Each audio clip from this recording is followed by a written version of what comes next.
అయితే ఇప్పుడు ఏం జరుగుతుంది అధ్యక్ష?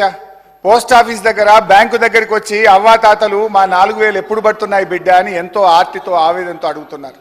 దివ్యాంగ సోదర సోదరీమణులు దీనంగా ఎదురు చూస్తున్నారు. ఒంటరి మహిళలు కంట నీరు పెట్టుకుంటున్నారు. వితంతువులు, డయాలసిస్ పేషెంట్లు, బోధకాలు బాధితులు, నేతన్నలు, గీతన్నలు 4000 పింఛన్ ఎప్పుడొస్తుందా అని కళ్ళు కాయలు చేసుకొని చూస్తున్నారు అధ్యక్ష. ఇవాళ పరిస్థితి ఏంటంటే అధ్యక్ష, 4000 మాట దేవుడెరుగు, ఆ ఇచ్చే 2000 కూడా చక్కగా వస్తలేదు అధ్యక్ష.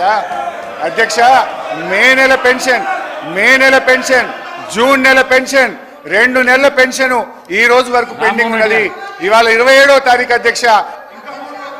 ఇప్పటికైనా 4000 పెన్షన్ ఇవ్వండి. పెండింగ్ లో ఉన్న 2 నెలల పెన్షన్లు కూడా 2000 వెంటనే రిలీజ్ చేసి వారికి ఆదుకోవాలని చెప్పి మీ ద్వారా విజ్ఞప్తి చేస్తున్నా అధ్యక్ష. ఈ విషయంలో ఏం చెప్పాలని బాగా ఆలోచించాను అధ్యక్ష. బడ్జెట్ ప్రసంగంలో బట్టి గారు ఒక మాట అన్నారు. బడ్జెట్ ప్రసంగంలో బట్టి గారు ఏమన్నారంటే, చేతగానమ్మకు మాటలు ఎక్కువ. హరీష్ రావు గారు సీతక్క చాలా చెప్పండి చెప్తున్నారు కదా. వీళ్ళ ప్రభుత్వ హయాంలోనే జూలై నెలలో ఇవ్వాల్సినటువంటి పెన్షన్ 2020 జూలైలో ఇవ్వాల్సినటువంటి పెన్షన్ ఇవ్వకుండా ఆగస్టు నెలలో ఇచ్చిర్రు. అప్పటి నుంచి ఒక నెల లేట్ అవుతూ వస్తుంది. అది ఇప్పుడు మా మీద చెప్తున్నారు. ఆన్ రికార్డ్ నా దగ్గర ఉంది. అదే అధికారులు ఉన్నారు కదా, సవాల్ చేస్తున్నా. ఇంకొకటి సార్, చేయిత అని మాట్లాడుతున్నారు. వీళ్ళు 2018లో ఎలక్షన్ మేనిఫెస్టోలో మేము 65 సంవత్సరాలను 57 సంవత్సరాలకు తగ్గించి అందరికీ పెన్షన్స్ ఇస్తామన్నారు. 3.5 ఏళ్ల తర్వాత 57 సంవత్సరాలకు పెన్షన్ ఇచ్చారు. అదే కాకుండా వీళ్ళ హయాంలో డబల్ పెన్షన్స్ తీసుకున్నటువంటి వాళ్ళు, సర్వీస్లో ఉండి సర్వీస్ మూలంగా వచ్చేటువంటి పెన్షన్ 24,000 30,000 తీసుకునేటువంటి వాళ్ళకు కూడా ఈ 2000 పెన్షన్ వర్తింపజేసారు, దాదాపుగా 5,000 మందికి.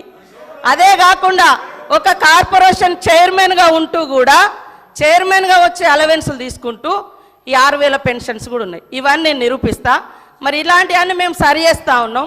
మీరు అద్భుతంగా అబద్ధాలను మా మీద ప్రచారం చేసి మీ సంవత్సరం మీరున్నప్పుడు కూడా 31వ తారీఖు 20వ తారీఖు 16 27 అట్లా ఇచ్చిన మొత్తం 2014 నుంచి డాటా మొత్తం నా దగ్గర ఉంది.